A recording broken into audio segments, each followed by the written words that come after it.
नमस्कार दोस्तों, आज हम आपको पूर्णिमा पे सुनी जाने वाली 5 कहानी सुनाने जा रहे हैं। तो चलिए कहानी शुरू करते हैं। पर युग की बात है, यशोदा माता ने श्री कृष्ण भगवान से कहा, हे श्री कृष्ण, तुम सारे संसार के कर्ता हो।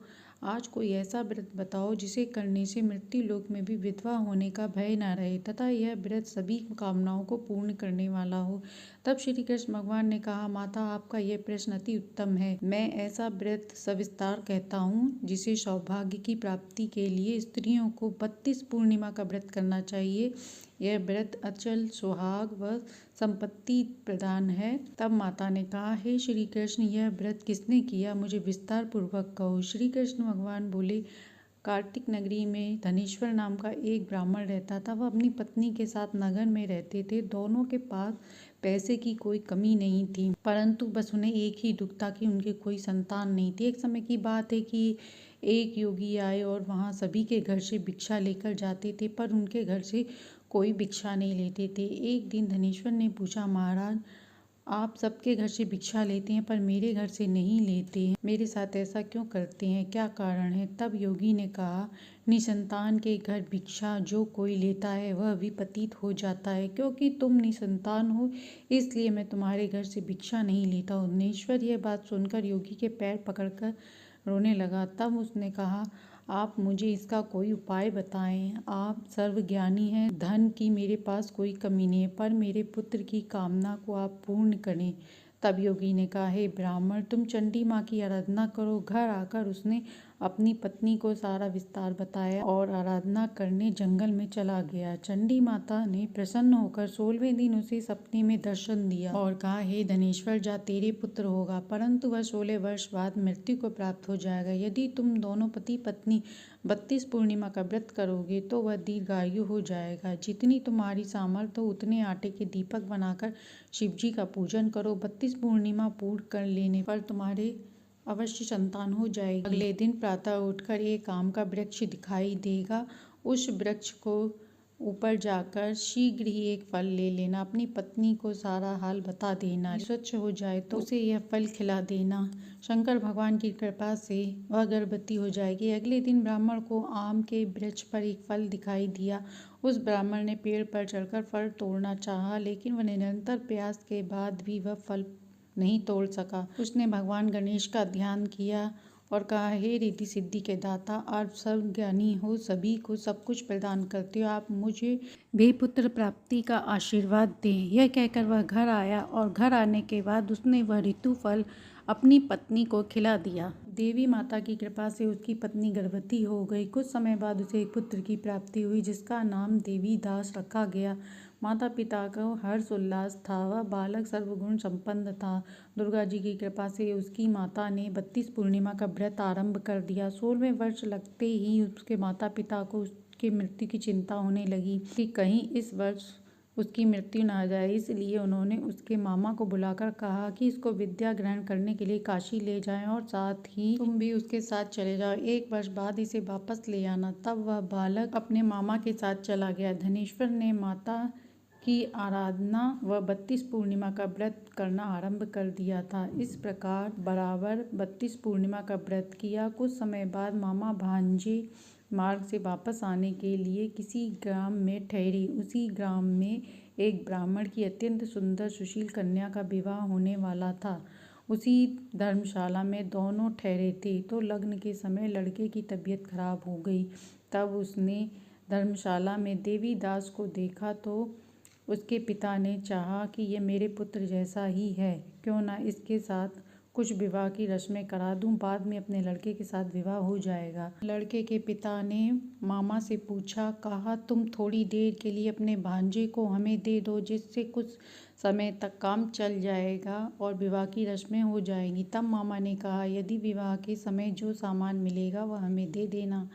मामा भांजे इस बारात का हिस्सा बनने को तैयार हो गए। ये बात स्वीकार कर ली। इसी तरह विवाह संपन्न हो गया। अब लड़का सोच में डूबा था कि उसकी पत्नी ने पूछा तो लड़के ने सारा हाल बता दिया। तब कन्या ने कहा, देव विवाह के सामने हुआ है, मैंने आपको अपना पति बनाया है, इसलिए आप ही मेरे पति हैं। तभी देवीदास ने कहा, मेरी आयु बहुत कम है, एक बार सोच लो मेरे बाद तुम्हारा क्या होगा, इसलिए विचार कर लो। तब उसने कहा, आप निश्चिंत रहें, भोजन करें, आपका जो होगा वही मेरा होगा। इसके बाद दोनों ने भोजन किया। चलते समय लड़के ने एक रुमाल दिया और 3 नगों वाली जड़ी अंगूठी दी और कहा, मेरा मरण जीवन जानने के लिए एक पुष्प वाटिका बना लो, जिसमें सुगंध वाली नव वाटिका लगा लो, उसे प्रतिदिन सींचा करो। जिस दिन मेरा प्राणत्याग होगा यह सूख जाएगा, जब ये फिर हरा हो जाएगा तो समझ लेना मैं जीवित हो गया। इसके बाद जब सभी बाराती विदा कराने आए तो कन्या ने कहा, ये मेरा पति नहीं है, यदि ये मेरा पति है तो ये मुझे बताए कि इसने मुझे क्या दिया। ने सारी बात सुनकर उसे बुलाया और पूछने लगा, कहा। लड़के ने कहा, मुझे कुछ नहीं पता, मैं नहीं जानता, और वहाँ से चला गया। सारे बाराती भी वापस आ गए। श्री कृष्ण भगवान ने माता से कहा कि वह काशी पढ़ने के लिए दोबारा वापस आ गया। कुछ समय व्यतीत हो गया और एक दिन काल इसको डसने के लिए विष के रूप में आया और डसने का प्रयत्न किया, परंतु वह उसे डस न पाया, क्योंकि उसकी माता ने 32 पूर्णिमा का व्रत पूर्ण कर लिया था। इसके बाद स्वयं काल आए और उसके प्राण निकालने का प्रयत्न करने लगे, जिससे वह मूर्छित होकर पृथ्वी पर गिर गया। भगवान की कृपा हुई, माता पार्वती संग वहाँ भ्रमण करने आए थे। माता के आग्रह से उन्होंने कहा कि प्रभु, बालक की माता ने 32 पूर्णिमा का व्रत किया है, इसको आप प्राण दें। इस व्रत के प्रभाव से काल को हारना पड़ा। कुछ समय बाद उसकी पत्नी ने देखा कुछ भी नहीं है। वाटिका में कुछ समय बाद सब वैसे ही हो गया, तो वह जान गई कि उसके पति जीवित हो गए। यह देखकर वह प्रसन्न हो गई। उसने अपने पिता से अपने पति को ढूंढने के लिए कहा। दोनों मामा भांजे एक दिन कुछ समय बाद वहां पर आ गए। सब लोग उन्हें देखकर प्रसन्न हो गए। उस लड़के को देखकर कन्या पहचान गई। श्री कृष्ण भगवान ने कहा, जो स्त्रियां यह व्रत करती हैं उन्हें सुख सौभाग्य के साथ वैधव का दुख नहीं झेलना पड़ता है। इस व्रत के प्रभाव से दोनों माता पिता के साथ साथ उसकी पत्नी का भी सुहाग वापिस आ गया। अब सुनते हैं दूसरी कहानी। एक बार की बात है, एक गांव में एक स्त्री रहती थी। वह अपने पति व सास के साथ रहती थी। उसकी सास उस पर बहुत अत्याचार करती थी, घर के सारे काम करवाती थी, खाने को भी ढंग से नहीं देती थी। उसका पति सुबह ही काम पर चला जाता था। उसके बाद बहू भी सुबह से ही काम में लग जाती। एक बार उसकी पड़ोसन ये देखती है तो उससे कहती है कि बैसाख का महीना चल रहा है, यदि तुम गंगा स्नान करो और तुलसी माता की पूजा करो तो शायद तुम्हारे कष्ट कुछ दूर हो जाएंगे। बैसाख मास में तुम तुलसी माता को सींचो। बहू ने अपनी सास से पूछा तो सास ने मना कर दिया। बहू ने चुपचाप अंधेरे उठकर स्नान किया, तुलसी मैया को जल से सींचती। एक दिन सास ने देख लिया और मिट्टी के घड़े की जगह उसने कच्ची मिट्टी का घड़ा रख दिया। बाहर अंधेरा था। बहू ने कच्ची मिट्टी के घड़े को उठाया और लेकर स्नान करने चली गई। स्नान के बाद उसने घड़े को पानी में डाला तो घड़ा पानी में समा गया। अब बहू तुलसी माता के पास आकर रोने लगी, कहने लगी, मेरा नियम टूट गया, मैं जल नहीं चढ़ा पाई, तुलसी माता माफ करना। उसके रोने से माता प्रसन्न होकर उसके सामने आ गई और बोली, तुम्हारा इसमें कोई नियम नहीं टूटा है, तुमने तो आज अपने आंसुओं से ही मुझे सींच दिया है, तुम्हारा नियम नहीं टूटा है, मैं तुम पर प्रसन्न हूँ। और उन्होंने उसे सोने का घड़ा दिया। सोने का घड़ा लेकर सास के पास गई तो सास खुश हो गई। उसने कहा, सोने का घड़ा देख गांव वाले जलेंगे, चोरी हो जाएगी, कल तुम दूसरा घड़ा मांग लेना। बहू सीधी सादी थी, वह तुलसी माता के पास जाकर रोने लगी। तुलसी माता ने उसे चांदी का घड़ा दिया। तब बहू ने वह घड़ा सास को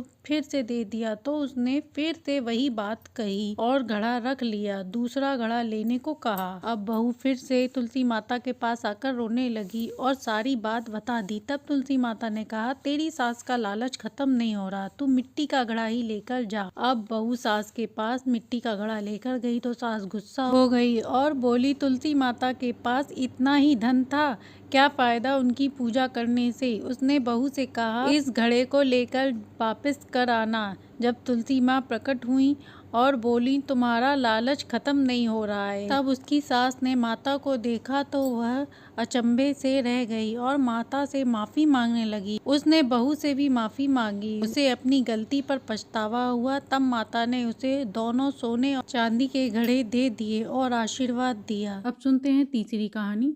महादेव जी कैलाश पर्वत से जा रहे थे। पार्वती जी बोली मैं भी चलूंगी। महादेव जी बोले पार्वती जी तुम मत चलो, तुम्हें भूख प्यास लगेगी। पार्वती जी बोली महाराज मैं भी चलूंगी। रास्ते में बोली महाराज मुझे भूख लगी है, मुझे तो खीर खान के भोजन चाहिए। महादेव जी बोले मैंने तो तुमसे पहले ही मना किया था। एक साहूकार के घर आए। साहूकारनी बोली महाराज क्या चाहिए। महादेव जी बोले हमारी पार्वती जी को खीर खान के भोजन चाहिए। वो बोली चले हैं मोड़ा मोड़ी, खीर खान का भोजन चाहिए तो घर में क्यों ना रहें। आगे चल दिए। एक बुढ़िया माई मिली, बोली आओ महाराज बैठो। महादेव जी बोले पार्वती जी ने खीर खान के भोजन चाहिए। बुढ़िया लोटा के लेकर चल दी। महादेव जी बोले बुढ़िया कहाँ जा रही है। बोली दूध चावल खांड लेने जा रही हूँ। महादेव जी बोले घर में देखा तो दूध के टोकने भरे थे, चावल की परात भरी थी, खांड की बोरी भरी थी, टोकना भरे खीर बना ली। महादेव पार्वती जिमा दिए। बुढ़िया बोली अब इनका क्या करूं, मेरे तो कोई भी नहीं है खाने वाला। महादेव जी बोले आंखें मीच। उसने आंखें मीच ली। आंखें खोली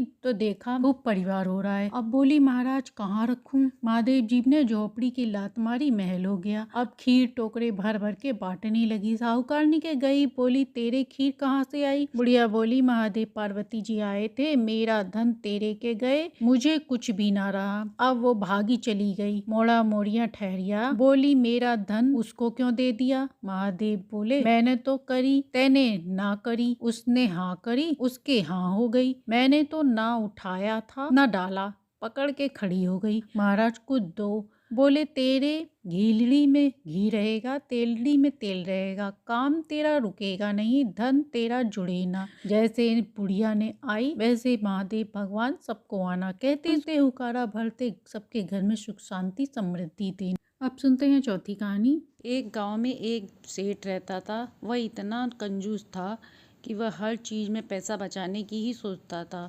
उसे धन से बहुत प्रेम था और वह कभी भी धन खर्च करने के बारे में सोचता ही नहीं था। एक बार उसने किसी से सुना कि बैसाख का महीना चल रहा है, इस महीने में गंगा स्नान करने से विशेष पुण्य की प्राप्ति होती है, तो उसने सोचा चलो पुण्य कमाया जाए। इसलिए वह एक दिन उसने योजना बनाई कि स्नान करने चला जाए। तो वह प्रयागराज की ओर चल दिया। वहां आकर उसने संगम पे देखा बहुत भीड़ थी। वहां पंडित लोग पैसा मांग रहे थे। तो उसने सोचा मैं नहाऊंगा लेकिन पैसा नहीं दूंगा और ऐसी जगह नहाऊंगा जहाँ पे लोग पैसा ना मांगे, जहाँ लोगों का शव जलाया जाता है। वहाँ पे आके उसने स्नान करना शुरू कर दिया। तभी शिव जी ने उसे देखा और उन्होंने सोचा लाओ इसके साथ हठखेली की जाए, और वह ब्राह्मण का भेष बनाकर उसके पास आ गए और बोले यजमान पैसा दीजिए नहाने का। तब उसने कहा यहाँ पे नहाने का कोई पैसा नहीं लगता है। तब पंडित ने कहा यहाँ पे नहाने का भी पैसा लगता है, कहीं पे भी नहाएंगे आपको पैसा देना ही पड़ेगा। तब ब्राह्मण ने कहा कि पैसा दो। तो उसने कहा मैं 1 पैसा दूंगा, इससे ज़्यादा नहीं दूंगा। तो ब्राह्मण ने कहा ठीक है दे दो, पर उसने कहा मैं उधार में करूँगा, मेरे पास पैसा अभी नहीं है। तो ब्राह्मण ने कहा ठीक है तुम अपना पता बताओ। अब ब्राह्मण ने एक डायरी निकाली और उसका पता नोट करने लगे। अब उसने अपना पता बता दिया। फिर क्या था, अगले दिन ब्राह्मण का भेष बनाकर शिवजी उसके घर पहुंच गए। वहां पे उसकी पत्नी ने दरवाज़ा खोला तो देखा एक ब्राह्मण खड़ा है। तो ब्राह्मण ने कहा कि अपने पति से कहो कि वह मेरा 1 पैसा दे दे। पत्नी ने अपने पति के पास जाके कहा कि कोई ब्राह्मण आया है और वह 1 पैसा मांग रहा है। तो पति उसका समझ गया और बोला कि कह दो उससे जाके कि वह घर पर नहीं है। पत्नी ने उससे कहा ब्राह्मण से कि मेरे पति अभी घर पर नहीं है। तब ब्राह्मण ने कहा कि तो ठीक है मैं यहीं पर इंतज़ार कर लेता हूँ, तुम चाय पानी का इंतज़ाम कर लो। फिर उसकी पत्नी अंदर आके बोली कि वह तो चाय पानी मांग रहा है, इंतज़ार करने को कह रहा है। तब उसके पति जान गया कि अब ये वापस नहीं जाएगा। तब उसने कहा कि कह दो वह तो बीमार हैं। फिर उसकी पत्नी ने आकर कहा कि वह बीमार हैं। तब वह बोला, तब ब्राह्मण ने कहा कि अपने पति को दवाई दिलवा दो। तब उसने कहा कि मैं दवा दे सकता हूँ। तब उसकी पत्नी ने कहा अपने पति से आके कि वह दवा देने के लिए कह रहा है। तो उसके पति ने कहा वो दवा के लिए भी पैसे मांगेगा, उससे जाके कह दो वह मर गए हैं। अब उसने अपनी ब्राह्मण के पास आकर कहा कि मेरे पति मर गए हैं। तो ब्राह्मण ने कहा जब मर गए हैं तो उन्हें उठाने के लिए आप अकेले कैसे उठाएंगी, चलो सब गांव वालों को इकट्ठा करते हैं। गांव वालों ने अर्थी तैयार करनी शुरू कर दी और उसे उठा के लेके चलने लगे। अब वह उसकी पत्नी रोने लगी। वह कहने लगी, नहीं नहीं, ये मरे नहीं हैं, ये जिंदा हैं। तो आस पास की औरतों ने उन्हें पकड़ के बैठा दिया और कहा, हाँ बहन, सबके साथ ऐसा ही होता है, कोई इस बात पे विश्वास नहीं करता है। अब उसकी पत्नी उसके पकड़ के कहने लगी, उठ जाओ, क्यों नाटक कर रहे हो। तो गांव वालों ने कहा, बेचारी को सदमा लग गया है। अब पंडित जी उसको लेके, सारे लोग लेके उसको शमशान घाट पे पहुंच गए। सेठ इतना कंजूस था कि पैसा ना देना पड़े, इस कारण वह चिता पर भी लेटा रहा और बिल्कुल भी ना हिला। ब्राह्मण इतना कंजूस था कि पैसा ना देना पड़े, वह अभी भी अर्थी पर ही लेटा था।